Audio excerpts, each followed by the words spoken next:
एक लड़का लड़की दोनों शादी करना चाहते थे, लेकिन ये लोग शादी करते उससे पहले इनको अमीर होना था और इन लोगों को काफी ऊंचाइयों को छूना था। लेकिन ये जिस काम में लगे हुए थे और जिस काम को ये कर रहे थे, उस काम में ये लोग जितना भी मेहनत कर लेते और जितना भी उसमें ये लोग मेहनत करने के बाद भी इन लोगों की जो सोच थी और जो सपने थे और जो इन लोगों को ऊंचाइयों तक छूना था, ऊंचाइयों को छूना था, वहां तक ये लोग नहीं पहुंच पाते। फिर ये लोग शॉर्टकट रास्ता अपनाते हैं और उस शॉर्टकट रास्ते की वजह से ये लोग जेल पहुंच जाते हैं और अब इन लोगों की जिंदगी, पूरी जिंदगी जेल में ही कट रही है। नमस्कार, सलाम, सत श्री अकाल, मैं हूं मुस्तफ़ा और आपका स्वागत है मेरे चैनल पर। आपसे रिक्वेस्ट है कि अगर आपको मेरी कहानी थोड़ी सी भी अच्छी लगे तो चैनल को सब्सक्राइब और वीडियो को लाइक जरूर कर लीजिएगा और वीडियो अंत तक देखिएगा। आज की जो मैं सच्ची घटना सुनाने जा रहा हूँ, ये सच्ची घटना मध्य प्रदेश की है और मध्य प्रदेश के इंदौर शहर से है। इंदौर शहर में एक जगह है श्रीनगर तिराहा, उसी श्रीनगर तिराहे पर एक परिवार रहता है और परिवार के जो मुखिया हैं वो एक बैंक में अधिकारी हैं और एक अच्छे पोस्ट पर हैं। ये डेली अपने घर से सुबह को नौकरी के लिए जाते हैं और नौकरी खत्म करके, काम करके ये शाम को अपने घर वापस आ जाते थे। एक रोज ये सुबह जाते हैं और जब शाम को वापस आते हैं नौकरी से घर को, तो घर में जैसे ही अंदर जाते हैं तो घर के अंदर की हालत देखकर इनकी आंखें खुली की खुली रह जाती है, क्योंकि जो इनकी माँ थी उनकी उम्र तकरीबन 70 साल था, वो फर्श पर पड़ी हुई थी और खून से लथपथ थी। और उन्हीं के बगल में इनकी बेटी भी थी जिसकी उम्र तकरीबन 21 साल थी और वो भी खून से लथपथ थी, वो भी फर्श पर पड़ी हुई थी। अब इनकी नज़र इनको अपने बीवी की तलाशती है और बीवी को तलाशते हुए ये जब घर के अंदर जाते हैं और बेडरूम में पहुंचते हैं तो देखते हैं कि इनकी बीवी भी फर्श पर पड़ी हुई है और वो भी खून से लथपथ है। और इनकी बीवी की उम्र तकरीबन 43 साल थी और बीवी का नाम, पत्नी का नाम मेघा था। अब ये घर से बाहर निकलते हैं और घर से बाहर निकलने के बाद आस पड़ोस में जो लोग थे उनको बुलाते हैं, वो लोग भी आते हैं और वो लोग भी घर के अंदर जाते हैं, तो वो भी घर का माजरा देखकर और घर की हालत देखकर चौंक जाते हैं। फिर ये लोग पुलिस को फोन करते हैं और पुलिस वहां पहुंचती है और लाश को अपने कब्जे में लेकर पोस्टमार्टम के लिए भेज देती है। अब पुलिस इस मामले की तफ्तीश करने में लग जाती है और जांच करने में लग जाती है कि आखिर इन 3 हत्या के पीछे किसका हाथ है। अब पुलिस जो उस घर के मुखिया थे उनसे भी पूछताछ कर रही है कि क्या किसी व्यक्ति से आपकी दुश्मनी हो या किसी व्यक्ति पर आपको शक हो। तो बताते हैं मुझे किसी से दुश्मनी नहीं है और किसी व्यक्ति पर शक नहीं है। फिर अब पुलिस घर के अंदर जाती है तो देखती है कि वहाँ जो सामान था सब तितर बितर पड़ा हुआ है और एक नज़र में देखने पर पुलिस को लग रहा था कि यहाँ चोरी को अंजाम दिया गया है। फिर पुलिस उस इलाके में जितने भी चोर उचक्के थे सबको थाने बुलाती है और उनसे पूछताछ करती है, लेकिन उनसे भी कोई जानकारी नहीं मिलती है और कोई सुराग नहीं मिलता है। फिर पुलिस उस घर में जितना मोबाइल थे उन सब मोबाइल को अपने कब्जे में लेती है और अपने कब्जे में लेने के बाद सब मोबाइलों के कॉल डिटेल्स को खंगालना शुरू करती है। फिर जब एक मोबाइल आता है, मेघा का मोबाइल था, और मोबाइल जब पुलिस के हाथ में आती है तो उसके मोबाइल को कॉल डिटेल्स को खंगाला जाता है तो उसमें एक नंबर मिलता है। उस नंबर को पता किया जाता है तो ये नंबर एक नेहा नाम की लड़की की है और अब पुलिस नेहा की तलाश कर रही है। जब पुलिस नेहा की तलाश कर रही थी तो नेहा का कहीं से कुछ पता नहीं चल रहा था कि नेहा कहाँ है। फिर अंत में नेहा के नंबर को ट्रेस पर लगाया जाता है और लोकेशन द्वारा पता चलता है कि नेहा एक हॉस्पिटल में है और पुलिस वहां पहुंचती है और नेहा को उस हॉस्पिटल से उठा लेती है। पुलिस हॉस्पिटल से उठाने के बाद थाने लाती है और वहां लाने के बाद उससे पूछताछ करती है। पूछताछ में नेहा पुलिस को गुमराह कर रही थी और कुछ सच्चाई नहीं बता रही थी और पुलिस भी उससे पूछताछ किए जा रही थी, लेकिन उसे कोई सुराग और कोई क्लू नहीं मिल रहा था। फिर जब पुलिस नेहा के ऊपर सवालों की बौछार करती है और नेहा सवालों में फंस जाती है और इन्हीं सवालों से नेहा कुछ ऐसी बात कह देती है कि पुलिस को लग जाता है कि हो ना हो इन्हीं लोगों का इस मर्डर में हाथ है। अब महिला पुलिस बुलाती है और उसको सख्ती करने के लिए कहती है। महिला पुलिस उसके साथ सख्ती करती है। फिर नेहा टूट जाती है और पूरी सच्ची जो घटना थी, जो सच्ची कहानी थी वो सुनाती है। नेहा जो कहानी पुलिस को सुनाती है वो कहानी कुछ यूं है कि जो नेहा है वो बेहद ही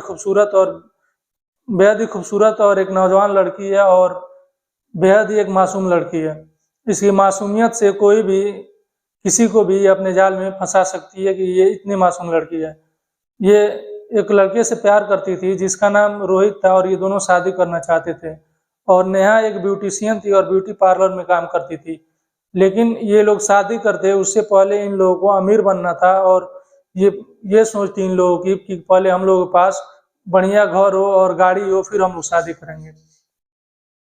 लेकिन अमीर बनने के चक्कर में इन लोगों को कोई ऐसा बढ़िया रास्ता नहीं मिल रहा था कि जिससे कि ये लोग जल्दी अमीर बन सके और शादी कर सकें। फिर ये लोग शॉर्टकट रास्ता अपनाते हैं और प्लान के तहत ये लोग काम करते हैं। एक रोज जो नेहा थी अपने कुछ दोस्तों के साथ इंदौर में ही एक मॉल में गई हुई थी, तभी उसकी नज़र एक महिला पर पड़ती है और महिला वो कोई और नहीं थी, मेघा ही थी। जब नेहा मेघा को देखती है तो वो देखती है कि जो मेघा है उसके शरीर के ऊपर काफी गहने हैं और देखने में अमीर घर से लग रही है। अब नेहा सोचती है कि इसको अपने जाल में फंसाया जाए और इसी के तहत वो मेघा के करीब जाती है और मेघा से टकरा जाती है और टकराते ही कहती है, सॉरी आंटी, मुझसे गलती हो गई, मैंने देखा नहीं। और इतनी मासूमियत भरे चेहरे और मासूमियत भरी आवाज में उसने कहा था कि जो मेघा थी उसको भी दया आ जाता है, मेघा को भी, और कहती है कोई बात नहीं बेटा, हो जाता है। और जो ये नेहा थी उसकी उम्र तकरीबन 23 साल थी और इसी की उम्र के बराबर तकरीबन उनकी भी बेटी थी। तो इस वजह से जो मेघा थी उन्होंने ज़्यादा कुछ कहा नहीं। फिर नेहा जल्दी जल्दी उनके सामानों को उठाती है और सामानों को उठाने के बाद मेघा की कार तक छोड़ने चली जाती है। इस दौरान में मेघा और नेहा में काफ़ी बातें होती है और नेहा बताती है कि मैं एक ब्यूटिशियन हूँ और ब्यूटी पार्लर में काम करती हूँ। फिर दोनों का नंबर एक दूसरे के पास आदान प्रदान होता है और अब फोन पर भी बातें होने लगता है मेघा और नेहा में। अब नेहा मेघा घर पे जाने लगती है और अच्छी दोस्ती हो जाती है और वहाँ घर जाती, घर की रेकी करती और घर के बारे में पता करती कि घर में कितने लोग रहते हैं। और रेकी करते करते कुछ समय बीत जाता है, फिर तारीख आ जाती है 19 जून 2011 की। अब नेहा जो उसका बॉयफ्रेंड फ्रेंड था उससे बताती है कि एक घर है और घर की जो मालिकिन है उसका नाम मेघा है और काफी उनके पास पैसे हैं, तो क्यों ना उस घर में लूटपाट की जाए। रोहित भी तैयार हो जाता है और कहता है कि ठीक है। 19 जून को मेघा के घर पहुंचती है नेहा और वहां जाती है तो ये एक फॉर्म भरने के मकसद से गई थी और वहां जाने के बाद ये कहती है कि फॉर्म में मुझे कुछ ऐसा चीज़ है जो समझ में नहीं आ रहा है, लेकिन एक मेरा दोस्त है वो इस फॉर्म को भर देगा, उसको इस बारे में जानकारी है। मेघा कहती है कि ठीक है, बुला लो उसको भी। अब ये नेहा रोहित को फोन करती है और रोहित ने पहले से ही एक और शख्स को तैयार कर रखा था जिसका नाम मनोज था और उसकी उम्र 32 साल थी। ये लोग उधर ही आसपास इलाके में ही घूम रहे थे और फोन के इंतजार में थे कि कब नेहा का फोन आए और उस घर में ये लोग जाएं। नेहा फोन करती है रोहित को और रोहित और जो मनोज था ये लोग उस घर के दरवाजे पर पहुंचते हैं और बेल बजाते हैं। जब बेल बजता है तो मेघा गेट पर आती हैं, दरवाजे पर आती हैं और दरवाजा खोलती हैं और ये लोग घर के अंदर घुस जाते हैं। घर के अंदर जाते ही रोहित अपने साथ एक पिस्टल लेकर गया हुआ था, उस पिस्टल से मेघा के ऊपर गोली चला देता है और मौके पर ही मेघा की मौत हो जाती है। अब गोली की आवाज़ सुनकर उस घर में जो मेघा की बेटी थी और जो मेघा की सास थी, ये लोग गोली की आवाज़ सुनते हैं तो ये भी दौड़े दौड़े उस तरफ भागते हैं। ये लोग वहाँ जाते हैं। अब ये लोग कुछ समझ पाते तब तक रोहित इन पर भी गोली चला देता है और इन दोनों की मौत हो जाती है। ये लोग यहाँ नहीं रुकते हैं, फिर अपने साथ ये लोग चाकू भी ले गए थे। फिर तीनों पर चाकू से काफी वार करते हैं और वार करने के बाद जो नेहा थी इनके शरीर से सारे गहने उतारने लगती है और घर में जो पैसे रखे हुए थे उन पैसों को भी लेती है और कुछ एटीएम कार्ड्स थे वो भी अपने साथ लेती है और कुछ गहने घर में से भी लेती है और ये लोग वहां से रफू चक्कर हो जाते हैं और भाग जाते हैं। लेकिन जो रोहित था वो गोली चलाने के दौरान ही गलती से एक गोली उसके पैर में भी लग गई थी। ये लोग हॉस्पिटल में पहले उसको लेकर जाते हैं इलाज कराने के लिए और ये लोग हॉस्पिटल में ही थे और लोकेशन के द्वारा पुलिस इन लोगों को हॉस्पिटल से ही उठा ली थी। और पुलिस अब इन लोगों को जब कोर्ट में पेश करती है तो कोर्ट भी इसको रेयर ऑफ रेयर केस मानता है और इसके बदले इन लोगों को फांसी की सजा सुनाती है लोअर कोर्ट। और फिर ये लोग हाई कोर्ट जाते हैं और हाई कोर्ट में ये तीनों अपील करते हैं कि जो फांसी की सजा है उसे कम की जाए। लेकिन जो हाई कोर्ट था वो भी इन लोगों की अपील को नहीं सुनता है और फांसी की सजा पर ही मुहर लगा देता है। अब ये लोग सुप्रीम कोर्ट जाते हैं और सुप्रीम कोर्ट में भी ये लोग अपील दायर करते हैं कि फांसी की सजा कम की जाए और फिर जो सुप्रीम कोर्ट के जज थे वो फांसी की सजा से उम्र कैद की सजा में तब्दील कर देते हैं और 25 साल की सजा सुना देते हैं और ये लोग अभी जेल में ही हैं। तो ये थी आज की सच्ची घटना जिसमें जिन लोगों को बहुत जल्दी अमीर बनना था और अमीर तो बने नहीं, वो जेल की हवा खा रहे हैं और जेल में बंद हैं और उनके सपने भी नहीं पूरी हो रही है। और हमारे देश में ऐसा बहुत होता है कि हमसे अगर कोई व्यक्ति या कोई पुरुष या कोई महिला मिले तो तुरंत ही उसे हम अपना बना लेते हैं और उसके साथ ऐसा रहने लगते हैं कि जैसे लगता है कि हम बहुत ही एक अच्छे दोस्त हो गए हैं और बहुत पहले से हम दोनों एक दूसरे को जानते हों।